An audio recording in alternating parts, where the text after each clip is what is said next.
What do we know about the details, if any, on the back of these discussions?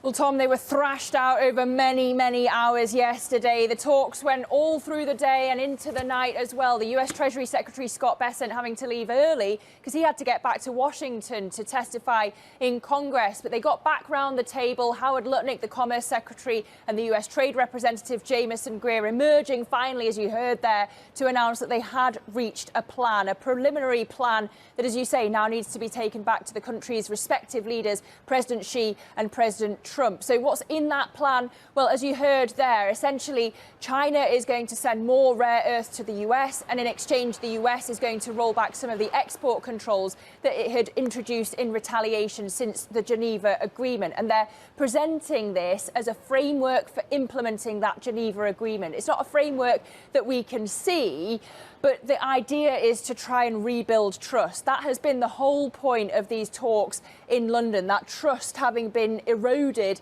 since Geneva. But the question is, what if this relationship breaks down again? And crucially, they haven't got more meetings in the diary yet, according to Greer. So it very much looks like we're not out of the woods yet, Tom. Can we claim a victor in these conversations? Which side came out better than the other, or was it pretty equally matched? Well, the markets, at least, seem to think that maybe it's China that is the victor here. You talk through what's happening in the markets. The immediate reaction was the yuan inching higher and US equity futures pointing lower. But I think if we look back through these meetings in London and indeed through the past few weeks since the Geneva Agreement, a crucial conclusion is just how important export controls are in modern trade warfare. Yes, tariffs are Donald Trump's favourite word, and indeed the court ruling in the US is that he can proceed on that front. But Beijing has well demonstrated how an economy can use export controls to gain leverage over its rivals. Now, the US is seeking all sorts of trade deals with other countries at the moment: India, Japan, South Korea, and a range of others. But President Xi Jinping's also been on the phone. He was speaking to the newly elected president of South Korea as well. So this is not over yet. In terms of the US-China relationship, now we look for a grand deal to come. But as we know from phase one in the Trump administration's first term, these things can take a very long time to hash out. That was 18 months in the making. So we're in it for the long haul now, Tom. Hi guys, welcome back to my channel, The Wealthy Mindset. It's yours truly, Money Making Mitch. And as usual, guys, this is not financial advice. Please do your own due diligence and research.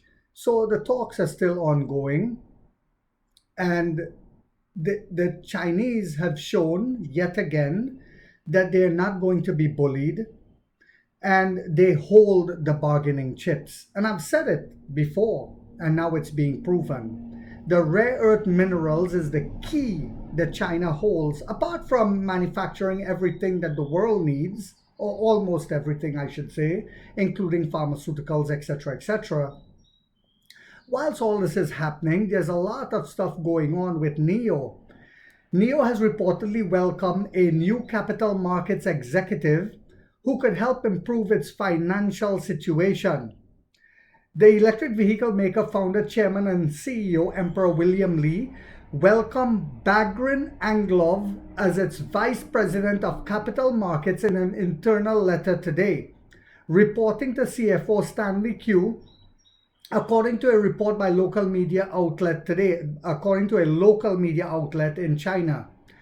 Anglov has who's this guy? Well, he has over 20 years of experience in cross-border transactions.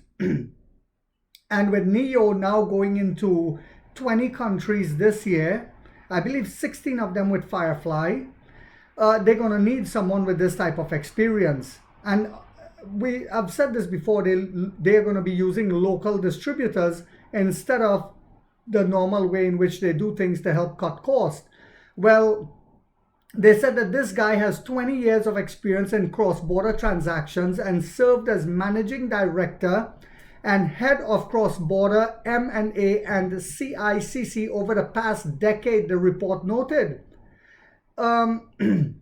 It goes on to say that he has 20 years of global experience in capital markets, transactions, corporate development strategy, and business growth, having held management roles in the Middle East and Europe. The Middle East and Europe, two of our main focus right now, since we're already in Abu Dhabi and we're going to be going throughout North Africa, and demonstrating outstanding performance in cross-border transaction, outstanding performance in border transactions, corporate joint ventures,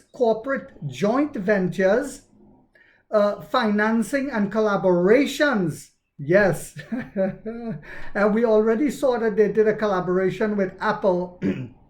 Today, NIO is doing collaborations with many companies already. So this guy will help add to that. It says, Lee said in his welcome letter, according to you, angle of appointment is expected to open new financing channels for NIO. The report noted, highlighting that the company is currently, and earlier today, NIO pledged to offer supplier payments terms of 60 days or less, joining the ranks of major automakers. This will further prove that NIO is keeping to their word, because NIO is one of the few companies that pay their bills on time. We heard reports of BYD not paying their suppliers on time and is in arrears from several months in the past.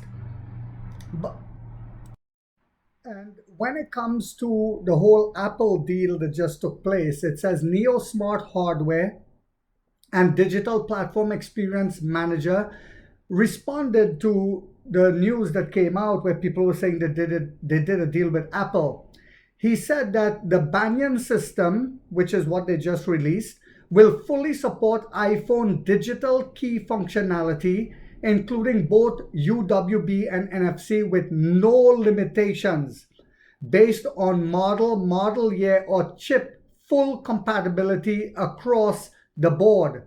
So it's saying that it's going to be compatible with the ET9, the new ES6, EC6, the new ET5 and new ET5 Touring. Excuse me, guys. These models are fully compatible with iPhone and Apple Watch digital keys, supporting both UWB and NFC technologies.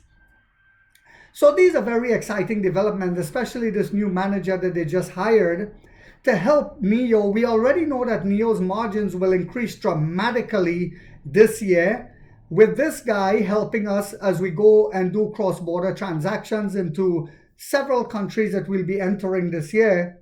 It's very interesting to see where this company is going this year. I hope you guys found this video yet again to be informational, inspirational, and motivational. If so, guys, don't forget to hit that thumbs up.